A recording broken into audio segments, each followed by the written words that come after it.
Okay. Call the meeting to order. Pledge of allegiance. I pledge Allegiance to the flag of the United States of America and to the republic for which it stands, one nation, under God, indivisible, with liberty and justice for all. Roll call. Mr. DeYoung is absent this evening. Mr. Kometz? Present. Mr. Moran? Present. Joining us remotely, Mr. Paradiso? Yes.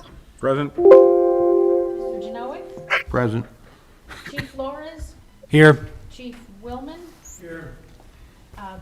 Council Liaison, Mr. Schilling? Here. Adam Decker, Town Attorney for the Safety Board? Here.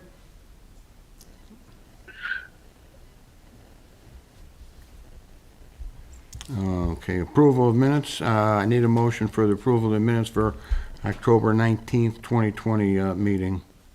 I'll make a motion that we approve the minutes. Second. I'll second. Clerk, take the roll call. Mr. Kometz? Aye. Mr. Moran? Aye. Mr. Paradiso? Aye. Mr. Janowick? Aye. Motion carries. Monthly reports, Chief Willman. During the month of October of 2020, the St. John Fire Department responded to a total of 155 requests for assistance. There were 125 in District 1, which is within our incorporated limits of St. John. There were 18 in District 2, which is within the unincorporated limits of St. John Township, under contract with the Township Trustee. And there were 12 calls in District 3, which is all other destinations, including mutual aid. Mutual aid responses for the month kept the members much busier than usual. St. John Fire Department provided assistance to Schererville Fire and EMS, Lake Hills Fire and EMS, Crown Point Fire and Rescue, Stager Fire Department, Beecher Fire Department, and Dyer Fire Department. There were 15 responses out of our town to support those agencies. The Monday night activities for October included October 5th was a business meeting for the volunteer division. October is Fire Prevention Month, and we are normally extra busy with the annual open house. Unfortunately, this year we were not able to invite our residents to the station. The fire department did provide coloring books and colored helmets to the grade schools for the younger students so that they would remember how important fire safety is to all of our families. October 12th training was a review of proper and most effective ways to use our portable communications equipment, both handheld and in the vehicles. We are fortunate to have excellent communications equipment to work with in St. John, which in many instances can be life-saving equipment for firefighters and victims as well. The 19th was our EMS staffer had offered an in-house clinic regarding the proper and most effective manner to immobilize a patient for both immediate patient handling and transport as well. The tools included splints, longboards, cervical collars, and much more. Finally, October 26th was the annual and sometimes unpopular Ropes and Knots Challenge. Okay, and that's it for that. We'll now do EMS. Total number of patients, contact was 108, transport 73 or 68%, refusals 21, and lift assists 12. Transport type ALS 1 was 77%. We had one ALS 2 patient, and 22% was BLS. Resident, non-resident split was 49, which is 67%, and 24, which is 33%. Hospital transports, Dyer 58%, Franciscan Health Crown Point 21%, and Munster 15%. Incident time range, 84 of the calls were between 7 in the morning and 11 or midnight, 78%. And between midnight and 7 were the other 22%. Average time for an average of 50 and a half. That's it.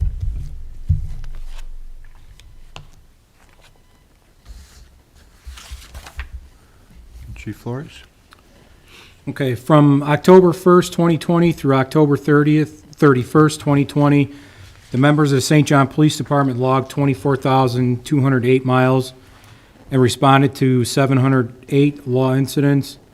The investigation of these incidents led to 20 arrests, with 38 charges being filed.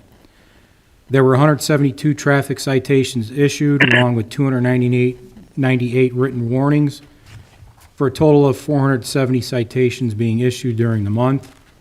Vehicle thefts totaled 59,897, other thefts totaled 1,730, and recovered property totaled $59,897. Just to kind of recap on a couple larger incidents that we had for the month of October.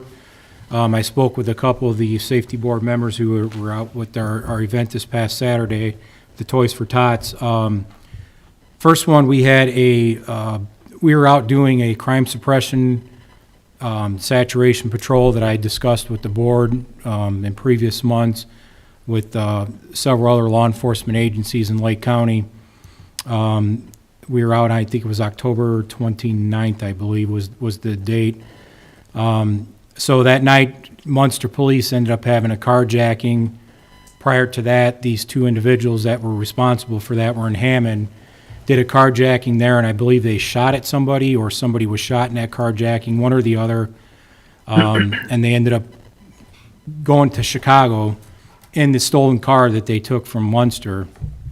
At some point, the Chicago police, from what I understand, was chasing this car, which ended up coming back into Indiana, and Chicago police helicopter was following it in Indiana. So being we were all out there, was 30 of us out there, at least.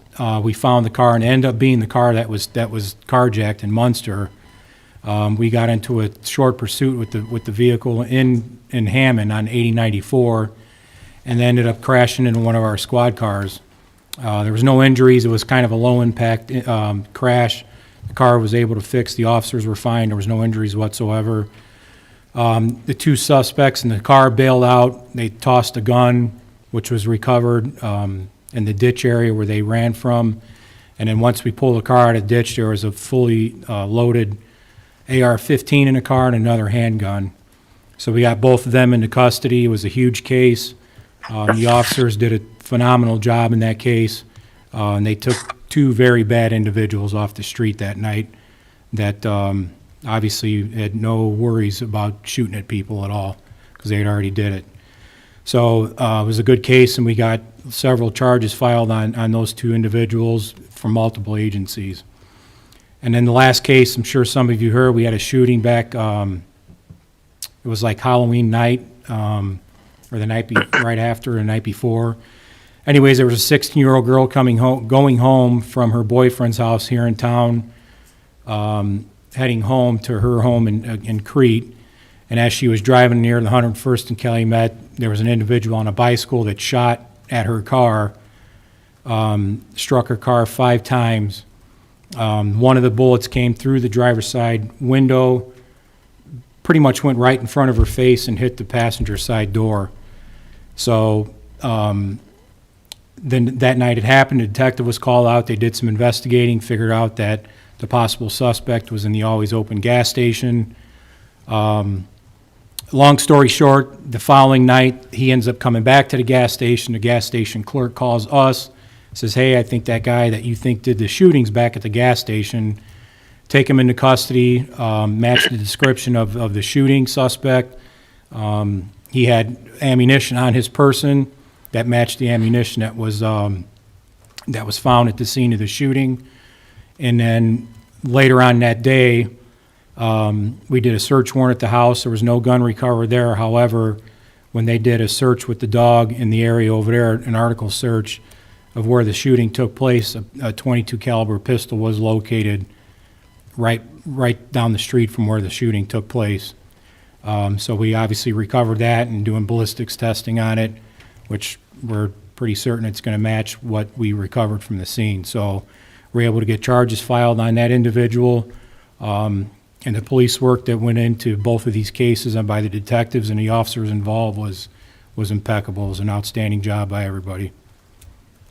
And that's it. Great police work. Thank you. Thank you and all the officers. Will do. Thank you. Appreciate it. Yeah, very difficult to find a gun in the weeds, so. Yeah, yeah, it was, and it was pretty tall grass there, but yeah, they were able to find it. Okay. Chief Willman, new business. Okay, it says new hire process. We are rounding the end of it, and we have completed all the interviews. We had interviews on the 6th and the 7th, and then we had interviews again last weekend, and they have worked off of a point system, and then we have established a list. I think that all of you have got the list, if I'm not mistaken. And we are looking now for your approval of the list so that it can be posted.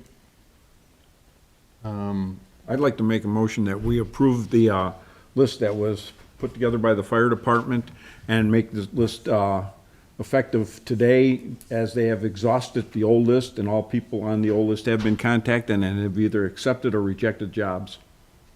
Do we have a copy of the list for everybody? Did you bring a copy with you? I brought a copy. I thought that, I printed mine offline and left it at home. okay, you know, There. okay. I gotta order the names, but we don't, okay. Yeah, they're in order of how they finished. 1, 2, 3, 4. I'll second that motion, Ray. Okay, all right, we have a motion by Mr. Paradiso, second by Mr. Kometz to approve the hiring list for the fire department. We take the roll. Mr. Kometz? Aye. Mr. Moran? Aye. Mr. Paradiso? Aye. Mr. Genoic? Aye. Motion carries.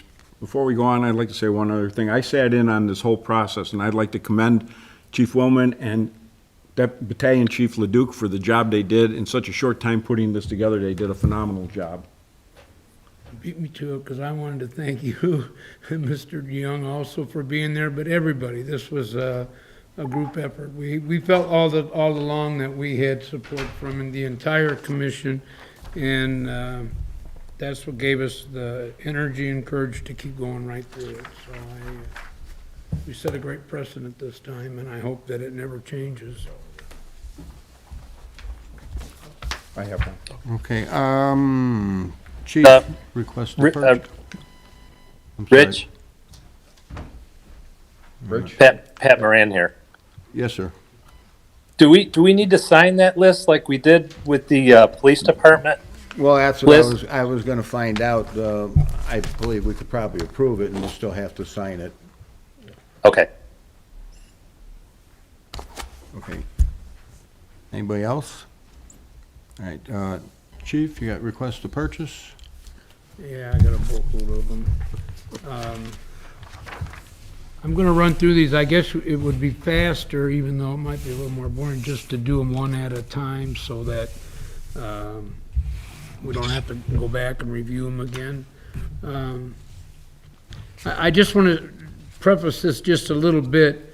Out of all these, there is really only one purchase that we're looking at. The rest of them are all under contract, like the maintenance agreements. There's a couple of those, and there were some repairs that had to be done in order to comply with UL and stuff. So they still are amounts that have to be approved, greater than the town manager or greater than mine and then his. So I needed to include them all, but the first one would be annual maintenance agreement renewals for 3 power cots and 3 power load systems. It's a total of $9,147 for all 6 pieces of equipment, but they're already under contract. So like I say, I don't think you have to like approve them or not approve them, but you need to be aware of what we're spending. That's how I'm thinking this is gonna go. Basically, they just need to be paid. That's it? Okay, Thank you. all right. So if you wanna do that one now before we move on, I would take a motion to pay the $9,147 for the 5-year contracts for power cots, power loader to Come Fire, is it? It's going to Stryker. The company, the one that I have up there, it's for the 3 power load systems with 3 cuts. Okay. Stryker came out pretty good on this. They're in just about all of them. Okay, the next one is Oh, to, well, we're gonna take a motion on it and vote, or we're gonna do it all at once? I think we can do it all at once. That's Unless somebody fine. has an objection, then they should say it during the time he presents it, I would say. All right, that'll work. Go ahead, chief. so should I move on? Okay. Fire Service, which is the organization right here in town. It was repairs that were documented, the results of the annual UL testing requirements. There were cracked welds at the base of the aerial platform, man-saver bar inoperative, hydraulic oil leaking on the right side of the base section, waterway seals were leaking.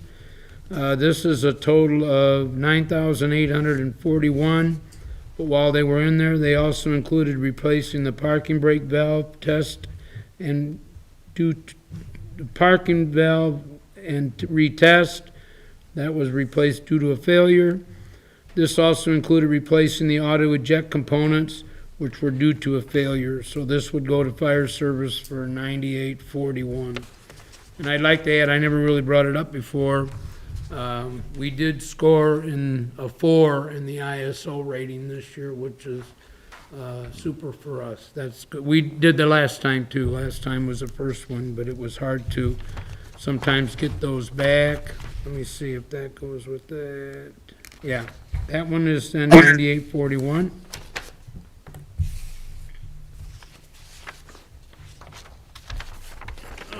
Okay, it's called MES, Municipal Emergency Service, to hydro test and service all of the SCBA or air pack bottles. The quote for the hydro test and O-rings and transportation to exchange them back and forth, that place is in Indianapolis, was $2,221.40. That's an NFPA requirement, and we were a little bit out of whack on that one, so I was really interested in getting it done right away. So that would be that one. Chief, do those hydro tests come up annually? Or all at No, once? it's I mean, like the maintenance agreements do. The hydro test, I think, is 5 years. we do them all at once, though. Yes. Oh, okay. Yes, yeah. Okay, now we're back to Stryker, and this is the one that I'm sure you'll take the most attention to, is the purchase. This is where the purchase comes in. I'm requesting to purchase one more of the chest compression systems. That's the setup that does CPR. I don't know how many of you are familiar with it, but it sounds stupid to say it's life-saving, but it's been life-saving, and we were one of the first ones in the area to have it. We have one on each one of the ambulances. We don't have any spare for a backup. And also we have had like 4 or 5 cases where we've gotten there and it's been 2 subjects. They were OD'd on drugs and there were 2 of them down and out, and 2 of the times, I should say, we had to call another department and come, and in the meantime, when you have 2 patients to go and all the rest, it would be very, very prudent, I think, to have one on spare. And so that alone is $13,275. And then the rest of that one, this is all from the 249 fund, which I don't know if you're familiar or not, but that's the public safety money. That portion goes to the police department, portion goes to the fire department. And we had a working balance of $18,000 for this year for the fire department, and we have extended ourselves pretty far on the EMS stuff, so I decided to go with that. But this would include replacing the Lucas, and then rechargeable battery, external power supply, a couple power adapters, and then some sensors. They come a box of 20. We just filled it out. It comes to $17,329, but those are absolutely special to be able to do that. And then I have one more. There's another maintenance agreement on the 3 Lucas chest compression systems that we have. These maintenance agreements go, you get 1 year when you buy the equipment, and then you sign on to a contract with 4 more. So each time when we get them, we have a total of 5. The first one comes with the purchase and the other 4. So they're kind of spread out, but we have a chart on when they're due and stuff. So this one is $3,952.50. And that would complete all of them that I'm looking for. Chief, one question, that 3952 is a maintenance agreement for the new one that you would purchase, right? The 3952, no, 3952 is for the 3 that we already have. It's another annual one due for, the one that we're getting will go 1 year without paying anything on it, but you sign on. If you don't sign on, then you put yourself in jeopardy later on. But the 3952 would not be for the one we're getting, it would be for the other 3 that are here. You have 3 here already? Yeah, 1 on each ambulance. And this one would be a spare. Yeah, well, I'm gonna put it on I'm gonna put it on the ALS non-transport right away, or hopefully. That's what I had intended for, because that one is where our 4th monitor is and all the rest. That's the one that goes with the ambulance. If we get another call, that one can go and start, and that's why I wanted it for there. But it also would serve as a spare, so that we would be very likely always to have one with the ambulance if we needed. But that goes with it in case there are 2 patients, but it doesn't provide the same amount of equipment. Anybody else? I get a motion to approve the purchase or payment of the annual maintenance agreements for the fire department. One will be $9,147. One will be $9,841. One will be $2,221.40. The purchase will be $17,329.06. And the other maintenance agreement will be $3,952.50.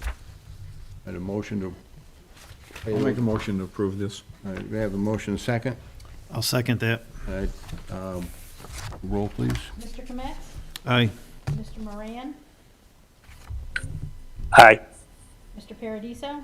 Aye. Mr. Genoa? Aye. 4-0. Motion carries. Okay, where are we at here? That's it, Chief? Thank you very much. I have one other thing to bring up. The board was given a letter that the chief is going to retire as of December 31st of this year. You know, I'm sure you're aware of it, but it takes at least 2 of us on this board to equal the number of 40 years that you've apparently put in. One of us can't do it alone. You know, you were apparently the first full-time chief and the first full-time fireman. You got 25 as chief. You've brought this department a long, long way. And you surely should be proud of anything that's been accomplished here. And we wish you the best. Thank And you you very need to find something to keep yourself occupied, believe me. Thank you for your service, Chief. And we thank you. Thank you very much. I appreciate that. It's been a great ride. I will tell you that right now. It's been a great ride. I guess I'm going to need a motion to approve the retirement letter from the fire chief.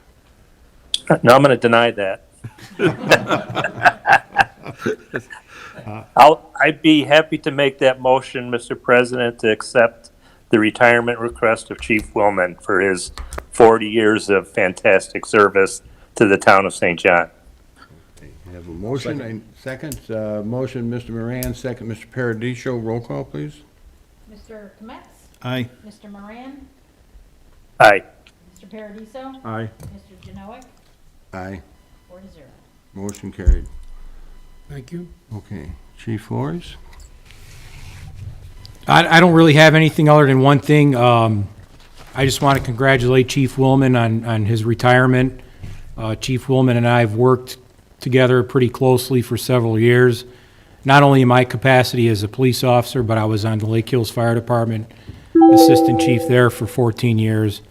So I got to work pretty closely with Chief Willman over the years, and he's been nothing but supportive of not only the fire department of Lake Hills, but at the police department to this entire town.